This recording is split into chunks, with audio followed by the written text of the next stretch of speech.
بالله من الشيطان الرجيم. بسم الله الرحمن الرحيم. وقال الملك إني أرى 7 بقرات سمان يأكلهن 7 عجاف و7 سنبلات خضر وأخر يابسات يا أيها الملأ أفتوني في رؤياي إن كنتم للرؤيا تعبرون. قالوا أضغاث أحلام وما نحن بتأويل الأحلام بعالمين. وقال الذي نجا منهما وادكر بعد أمة أنا أنبئكم بتأويله فأرسلون. يوسف أيها الصديق أفتنا في 7 بقرات سمان يأكلهن 7 عجاف و7 سنبلات خضر وأخر يابسات لعلي أرجع إلى الناس لعلهم يعلمون. قال تزرعون 7 سنين دأبا فما حصدتم فذروه في سنبله إلا قليلا مما تأكلون. ثم يأتي من بعد ذلك 7 شداد يأكلن ما قدمتم لهن إلا قليلا مما تحسنون. ثم يأتي من بعد ذلك عام فيه يغاث الناس وفيه يعصرون.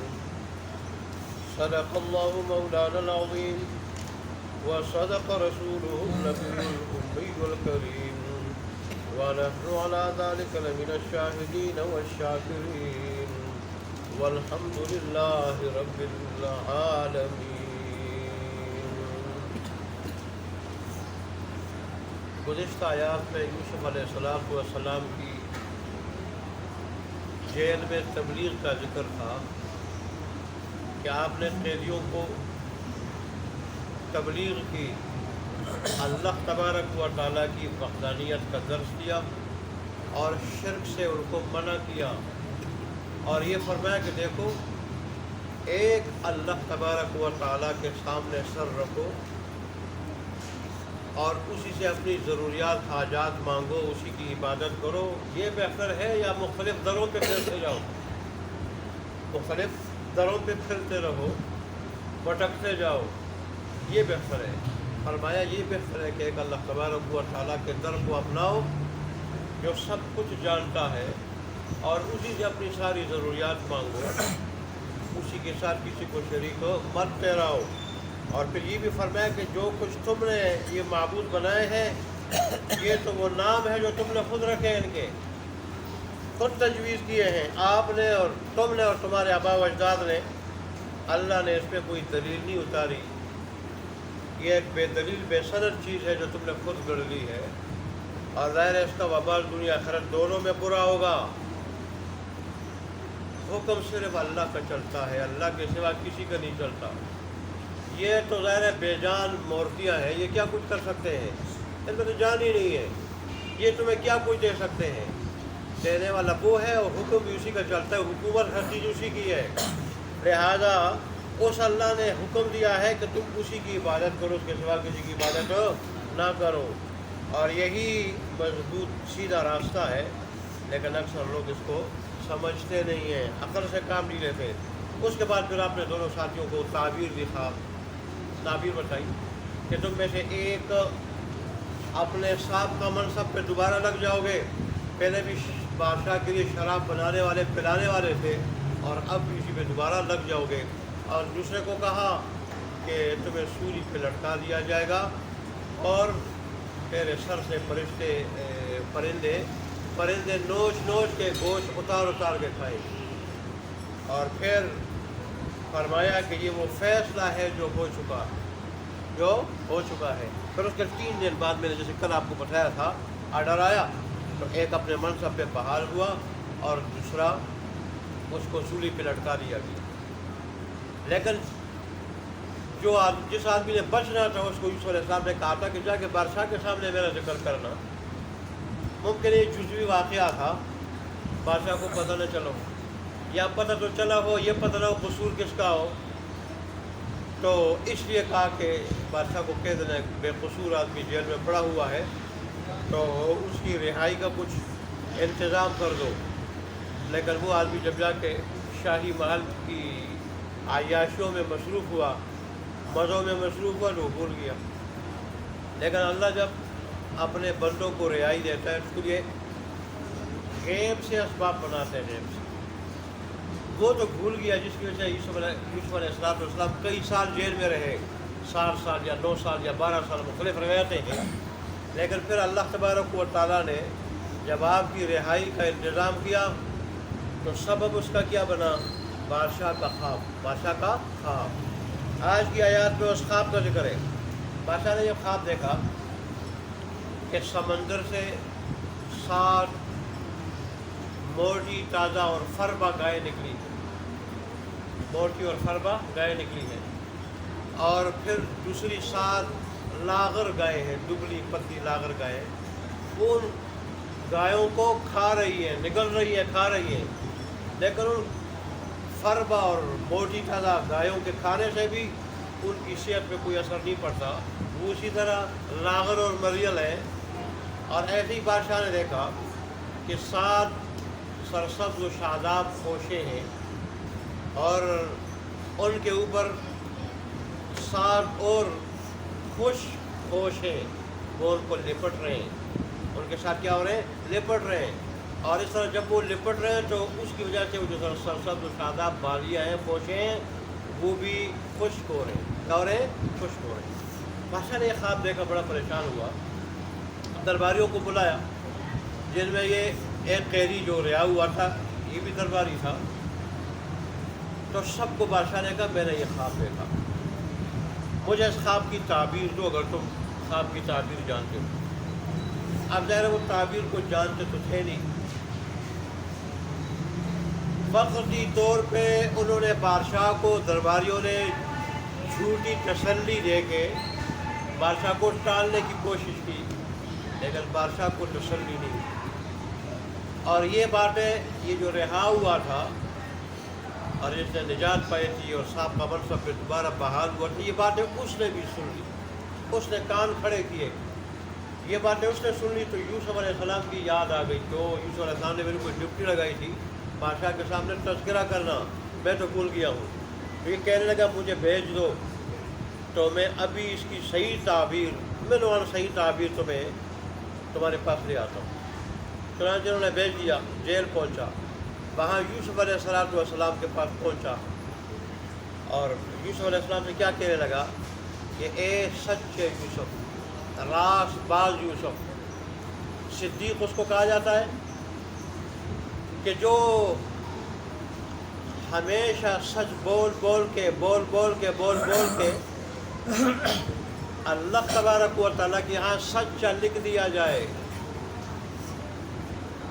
یہاں تو جیلر نے کہا ویسے تو اللہ تبارک یہ اس نے ایک قیدی نے کہا جو رہا ہوا تھا، ویسے تو اللہ تبارک و تعالیٰ کے نبی تھے، صدیق کا درجہ نبوت کے بعد ہوتا ہے. لیکن بار انہوں نے یہاں پہ کہا ایک سچے یوسف، اے سچے یوسف. ظاہر ہے سچے آدمی کے ساتھ جو بھی رہتا ہے وہ اس کے سچ سے متاثر ہوئے بغیر رہتا نہیں. وہ بھی یوسف علیہ السلام کی بزرگی دیکھ کے، عبادت دیکھ کے، اخلاق دیکھ کے، خدمت دیکھ کے، سچائی دیکھ کے متاثر ہوا تھا. لقب یہ دیا اے سچے یوسف. اس طرح بادشاہ نے خواب دیکھا، اس کی تعبیر دے دی. لوگ اس کے معاملے میں کیا ہے؟ پریشان ہے، اور میں جا کے ان کو صحیح تعبیر بتا دوں. لیکن یہ یوسف علیہ السلام کی اخلاق تھے، آپ کا حوصلہ تھا، کریمانہ اخلاق تھے بلند کہ آپ نے کوئی گلہ شکوہ نہیں کیا. یار اب تعبیر کی جب ضرورت پڑی اب میرے پاس آتے ہو. آج تجھے میری یاد آئی اور میں نے جب تیری ڈپٹی لگائی تھی کہ دیکھو میری خواب کے تعبیر کے نتیجے میں تجھے اللہ تبارک و تعالیٰ نے رہا کر دیا. میں نے ڈپٹی یہ لگائی تھی کہ جا کے بادشاہ کو کہنا ہے بے گناہ آدمی جیل میں پڑا ہوا ہے، اس کی رہائی کا انتظام کر دو.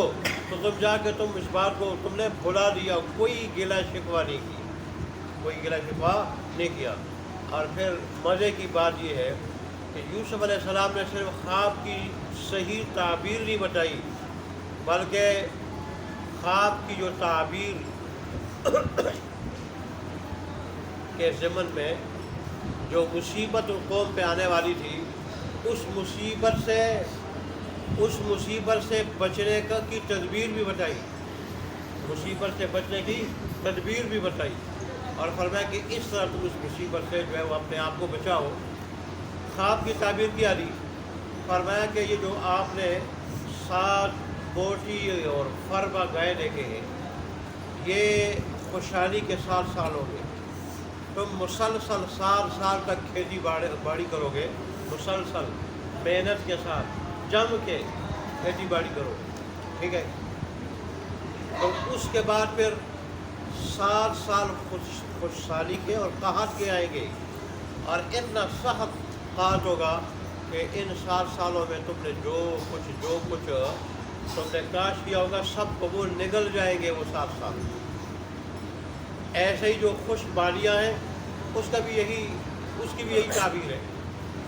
تو لہذا یہ جو تعبیر ہوئی کہ 7 سال خوشحالی کے، اس میں تم محنت کے ساتھ جم کے کھیتی باڑی کرو گے، پھر 7 سال کسی آئیں گے قحط کے، اور قحط کے سال جو آئیں گے وہ اس خوشحالی کے 7 سالوں میں جو کچھ تم نے جمع کیا ہوگا اس کو ختم کر دیں گے وہ۔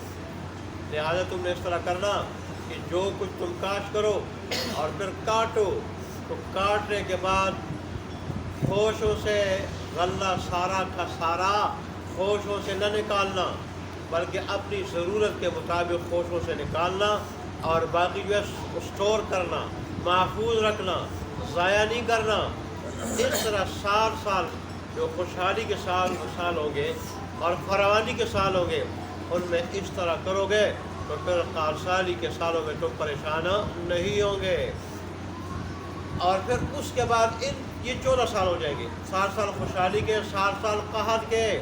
اس کے بعد جو سال آئے گا وہ بھی بڑی فراوانی اور خوشحالی کا سال ہوگا، خوب غلہ ہوگا، خوب پھل ہوں گے، یہاں تک کہ تم ہر چیز سے اس کا رس نکالو گے، زیتون کا تیل اس کا رس نکالو گے، تل سے اس کا رس نکالو گے، کھجور سے اور انگور سے اس کا شیرہ نکال کے شراب بناؤ گے۔ خوشحالی کا سال ہوگا 15واں، لیکن یہ 14 سال اس طرح ہوں گے، 7 خوشحالی کے اور 7 قحط کے۔ انہوں نے من عن یوسف علیہ السلام کی ہدایات پہ عمل کیا، من عن یوسف علیہ السلام کی ہدایت پہ عمل کیا، تو پھر اس کا نتیجہ کیا ہوا کہ قحط کے دوران یہ نہیں کہ صرف خود خوشحال رہے بلکہ خود بھی خوشحال رہے، اور اطراف کے جو لوگ تھے رہنے والے آس پاس کے، ان کی بھی انہوں نے خوب مدد کی، یہ جو قحط ہے نا، قحط اللہ بچائے، بہت بری چیز ہے، اللہ بچائے۔ ہندوستان کے بارے میں آتا ہے، یہاں بھی ایک مرتبہ جب گوروں کی حکومت کا ابتدائی دور تھا، اس میں یہاں قحط آیا تھا، اور اتنا سخت قحط تھا کہ لوگ خود اپنے چھوٹے بچوں کو، لخت جگروں کو ذبح کر کے ان کا گوشت کھانے پہ مجبور ہو گئے تھے۔ وہ ایسا کر سکتے ہیں اپنے لخت جگر کو ذبح کر کے، لیکن بھوک سے اللہ بچائے بھوک سے۔ جب آدمی بھوکا ہو جائے اور مرنے، اس کو پتہ ہے کہ اب مجھ میں دم نہیں ہے، میں مرنے لگا ہوں، موت بڑی کڑوی ہے، پھر وہ موت سے بچنے کے لیے سب کچھ کرتا ہے۔ چنانچہ ان لوگوں نے اپنے چھوٹے بچوں کو ذبح کیا، اور اس طرح جو ہے وہ ان کا گوشت کھا کے اپنے بھوک کو کیا کیا، بھوک کو انہوں نے بجھایا۔ ایسا ہی ایک مرتبہ پہاڑی علاقوں میں قحط آیا تھا، اور غالباً شمالی علاقہ جات کے یا دوسرے پہاڑی علاقوں میں، تو وہاں کے لوگ جو ہے نا وہ بھی پھر ان علاقوں کو چھوڑ کے نقل مکانی پہ مجبور ہو گئے تھے۔ حالانکہ اپنا علاقہ کون چھوڑتا ہے، اپنے مکانات کو، زمینوں کو، کاروبار کو کون چھوڑتا ہے، چھوڑنے پہ مجبور ہوئے تھے۔ لیکن پھر بھی سفر کے دوران بہت سارے لوگ لقمہ اجل بن گئے تھے۔ ایسے ہی مکہ میں جب قحط آئی تھی تو وہاں کے لوگوں کو اتنا شدید تھا وہ قحط، رسول اللہ صلی اللہ علیہ وآلہ وسلم کو نہ ماننے کی وجہ سے عذاب آیا تھا کہ ان کو دن کو وقت آسمان میں دھواں نظر آتا تھا، حالانکہ دھواں ہوتا نہیں تھا، دھوپ کی جو ہے نا وہ بھوک کا اثر تھا وہ۔ اور پھر وہ لوگ بھی خوش چمڑے اور خوردار کھانے پہ مجبور ہو گئے تھے۔ تو اللہ تبارک و تعالیٰ حفاظت فرمائے. اللہ تبارک و تعالیٰ کا عذاب کسی صورت میں آ جائے, کسی صورت میں انسان بڑا کمزور ہے, یہ پھر برداشت نہیں کر سکتا. دیکھیں یہ کتنی بڑی جو ہے نا وہ گھبراہٹ والی بات ہے. اپنے نفس جگروں کو آدمی اپنے ہاتھ سے ذبح کرے اور اس کا گوشت کھائے آدمی. اس لیے ہمیں اللہ تبارک و تعالیٰ کی بغاوت سے, نافرمانی سے باز آنا چاہیے اور ڈرنا چاہیے. اللہ اکبر. اچھا, ان لوگوں نے تو بادشاہ کو یہ کہا کہ یہ آپ شاید پریشان ہے کوئی, اور پریشانیوں کے بارے میں آپ کے مختلف خیالات آتے ہیں ذہن میں, آپ سوچتے ہیں اس کے بارے میں, تو وہ پھر خواب میں بھی آپ کو آ جاتے ہیں, خواب میں بھی آپ کو آ جاتے ہیں. لہٰذا یہ جو پریشان کن خواب ہے نا, ان کا کوئی معنی نہیں, کوئی حیثیت نہیں. عام ایسے خوابوں کی تعبیر دینے والے نہیں ہیں, بے پرواہ ہو جائے. لیکن بادشاہ کو جو ہے نا, بادشاہ کو کہاں تسلی ہوئی. پھر جب وہ آدمی تعبیر لے آیا, اس تعبیر سے اتنا متاثر ہوا کہ اس نے کہا اس کو فوراً میرے پاس لے آؤ, فوراً میرے پاس لے آؤ. اس کا آرڈر جاری کیا, اور اسی سے پھر اچھا اس سے پتہ چلتا ہے کہ خواب, سچے خواب کا آنا اس کے لیے ضروری نہیں ہے کہ مسلمان ہو, مومن ہو, کافر کو بھی سچا خواب آ سکتا ہے.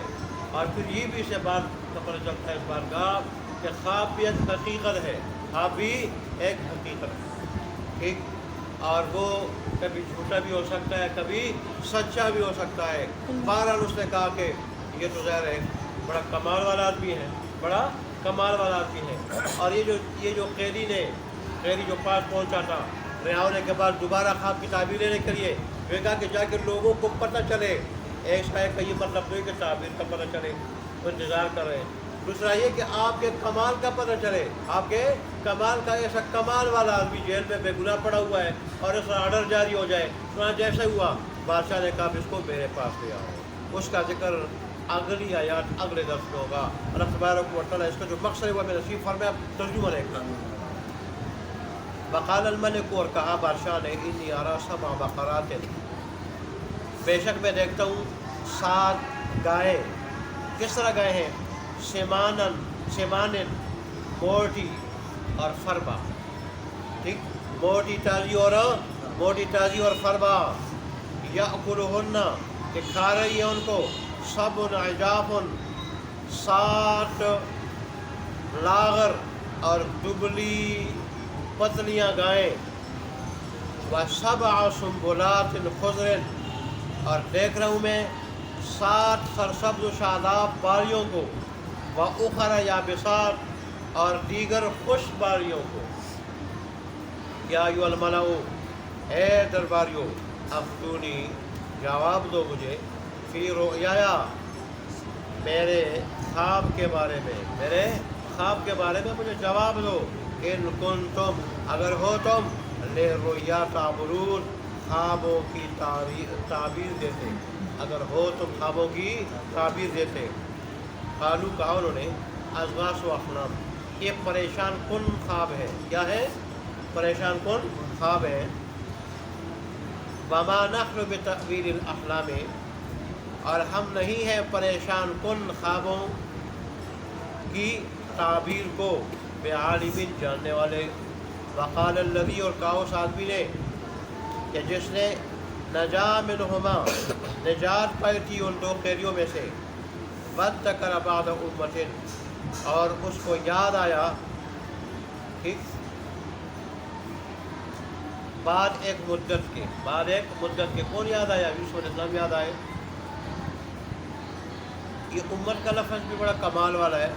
یہ مدت کے معنی میں بھی استعمال ہوتا ہے, جماعت کے معنی میں بھی استعمال ہوتا ہے, امام کے معنی میں بھی استعمال ہوتا ہے, اور مدت کے معنی میں بھی. اور یہاں پہ جو ہے کس کے معنی میں ہے؟ مدت کے معنی میں. انا انبئکم بتأویلہ, میں تمہیں اس کی تعبیر بتاتا ہوں. فارسلون, بس مجھے بھیج دو. پہنچ گئے جیل, اور وہاں کہنے لگے یوسف علیہ السلام سے, یوسف ایھا الصدیق, اے یوسف راست باز سچے, افتنا, بتا دے ہمیں تعبیر, ٹھیک, فی 7 بقرات سمان